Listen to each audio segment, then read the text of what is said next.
Hi, நாம் இன்றைக்கி பார்க்க போகிற டிஷ் தனியா ரசங்க. தனியால் ஏகப்பட்ட பெனிஃபிட்ஸ் இருக்குங்க. முதல்ல வெயிட் லாஸ் பண்ணணும்னு நினைக்கிறவங்கெல்லாம் இந்த தனியா ரசத்தை டெய்லி சாப்பிடுங்க. இப்போ ஃபஸ்ட்டு நம்ம அதுக்கு தேவையான பொருட்களெல்லாம் நம்ம ஃபஸ்ட்டு பார்த்துடலாம். நீங்கள் வழக்கமாக ரசம் பண்ணுறதுக்குள்ள பொருள் தான். நான் இதில் ரெண்டு பொருள் தான் நான் உங்களுக்கு எக்ஸ்ட்ரா சேர்க்க போகிறேன். ஃபஸ்ட்டு என்னென்னு பார்த்துடலாம். 1 ஸ்பூன் மிளகு, 1 ஸ்பூன் சீரகம், 1 ஸ்பூன் தனியா எடுத்திருக்கேன். அப்புறம் கருவேப்பிலை, கொத்தமல்லி, தக்காளி. புளி சேர்க்கணுங்கிறவங்க சேர்த்துக்கங்க. நான் புளி சேர்க்கல. 7-8 பல்லு பூண்டு, ஒரு சின்ன துண்டு இஞ்சி, ஒரே ஒரு வரமிளகா எடுத்திருக்கேன். அப்புறம் ஒரு துண்டு விரலி மஞ்சள், பெருங்காயம் ஒரு 1/4 டீஸ்பூன் எடுத்துக்கோங்க. நான் பெருங்காயமும் மஞ்சத்தூளும் வீட்டிலே பண்ணது. அது எப்படி பண்ணுறதுன்னு தனியாக வீடியோ போடுறேன். கல்லுப்பு உங்கள் தேவைக்கு எடுத்துக்கோங்க. இப்போ எப்படி ரசம் பண்ணுறதுன்னு பார்க்கலாம். இப்போ நம்ம அரைக்க வேண்டிய பொருளெல்லாம் ஒன்று ஒன்றா அம்மியில் வச்சு அரைச்சிடலாம். இப்போ மஞ்சளை ஃபஸ்ட்டு வச்சு நல்லா தட்டிக்கலாம். நீங்கள் மிக்சியில் அரைக்க போகிறீங்கன்னா மஞ்சள் பொடியாக யூஸ் பண்ணிக்கோங்க. இல்லை இஞ்சி தட்டுறத வச்சு நல்லா தட்டிட்டு அப்புறமா மிக்சி ஜாரில் போட்டுக்கோங்க. எனக்கும் அம்மிக்கும் சம்மந்தமே கிடையாது. அம்மா அரைக்கிறதுனால அம்மியில் அரைச்சிட்ருக்காங்க. என்னையும் அம்மா அம்மியில் அரை ஹெல்த்துக்கு நல்லதுன்னு சொல்லிட்டு இருக்காங்க. கூடிய சீக்கிரம் நானும் இதில் அரைக்க ட்ரை பண்ணுறேன்.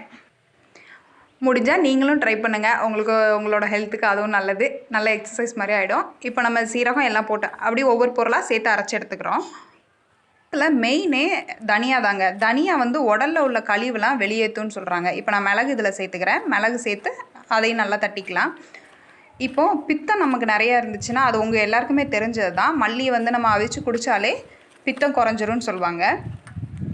நம்ம டெய்லியுமே சாப்பாட்டில் ரசம் எடுத்துக்கிறது நல்லதுங்க. ரசம் எடுத்துக்கிட்டோம் அப்படின்னா அது நல்லா செரிக்கக்கூடிய பொருள் எல்லாம் தான் அதில் இருக்குது. இப்போ நம்ம இதில் தனியாக சேர்த்துக்கிறோம். செரிக்கக்கூடிய பொருள் எல்லாமே சேர்க்குறோம். ரசத்தில் சேர்க்குற எல்லாமே மருந்து பொருள் தான். இப்போ பாருங்கள், நமக்கு இந்த மாதிரி டயத்தில், இந்த கொரோனா டயத்தில் நம்ம எப்படியாவது சாப்பாட்டில் மிளகு சேர்த்துக்கோம். ஆனால் நம்ம டெய்லியுமே ரசம் வச்சு சாப்பிட்றது நல்லது.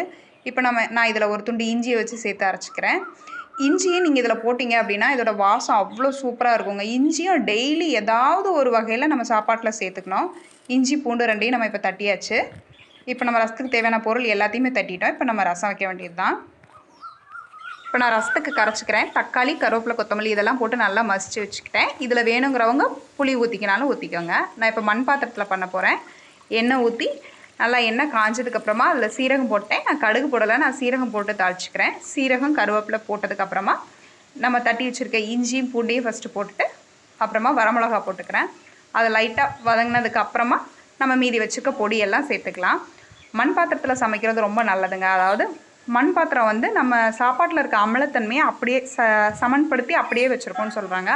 அது மட்டும் இல்லாமல் நம்ம மண் பாத்திரத்தில் வைக்கிற சாப்பாடு சீக்கிரமே கெட்டு போகிறது கிடையாது. அது குழம்போ என்ன இதாக இருந்தால் கூட மண் பாத்திரத்தோட தன்மையே அதுதான். உங்களால் முடிஞ்சிச்சுன்னா, இப்போ நான் ஃபுல் டைமாக அதில் சமைக்க முடியாது. உங்களுக்கு டைம் கிடச்சா முடிஞ்சால் நீங்கள் மண் பாத்திரத்தில் சமைங்க. அது நம்ம ஹெல்த்துக்கு ரொம்ப நல்லது. இப்போ இது நல்லா வதங்கிடுச்சு. நம்ம இதில் மீதி தட்டி வச்சுருக்க பொடியெல்லாம் சேர்த்துக்கிறோம். சேர்த்து லேசாக பரட்டி விடுங்க போதும். இப்போ நம்ம இதில் பெருங்காயத்தூள் சேர்த்துக்கலாம். பெருங்காயத்தூள் சேர்த்ததுக்கப்புறமா நம்ம கரைச்சி வச்சுருக்கோம்ல, அதை சேர்த்துக்கோங்க. நீங்கள் பச்சை மிளகா போடனாலும் போட்டுக்கோங்க. நான் பச்சை மிளகா சேர்க்கல. பச்சை மிளகா காரம் ஒத்துக்காதுங்கிறதுனால பச்சை மிளகாயும் சேர்க்கல, புளியும் நான் சேர்க்கல. நீங்கள் புளி சேர்த்துப்பீங்கன்னா சேர்த்துக்கோங்க. அது உங்களோட விருப்பம். இப்போ இந்த ரசத்தை மற்ற ரசத்தெல்லாம் கொதிக்கக்கூடாதுன்னு சொல்லுவாங்க. கொதிக்காமல் இருந்தால் தான் டேஸ்ட் நல்லாயிருக்கும்னு சொல்லுவாங்க. ஆனால் இந்த ரசத்தை நம்ம கொதிக்க விடணும். இப்போ நம்ம இதில் தேவையான அளவு கல்லுப்பு சேர்த்துக்கலாம்.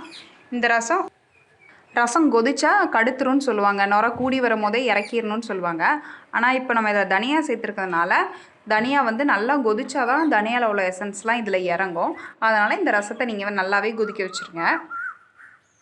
ஹெல்த்தான டேஸ்ட்டான நம்மளோட தனியா ரசம் ரெடி ஆகிடுச்சு. இப்போ கொதிக்க ஆரம்பிச்சிருச்சு பாருங்கள். நான் இப்போவுமே அடுப்பை ஆஃப் பண்ணிட்டேன்.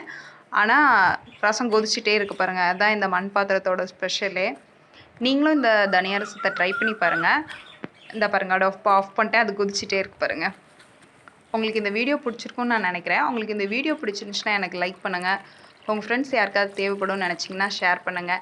இதுவரை நீங்கள் நம்ம சேனலை சப்ஸ்கிரைப் பண்ணாமல் இருந்தீங்கன்னா வீடியோக்கு கீழே ரெட் கலரில் சப்ஸ்கிரைப்னு ஒரு பட்டன் தெரியும். அதை கிளிக் பண்ணிட்டு பக்கத்துலேயே இருக்க பெல் ஐக்கானையும் கிளிக் பண்ணிவிடுங்க. தேங்க்யூ.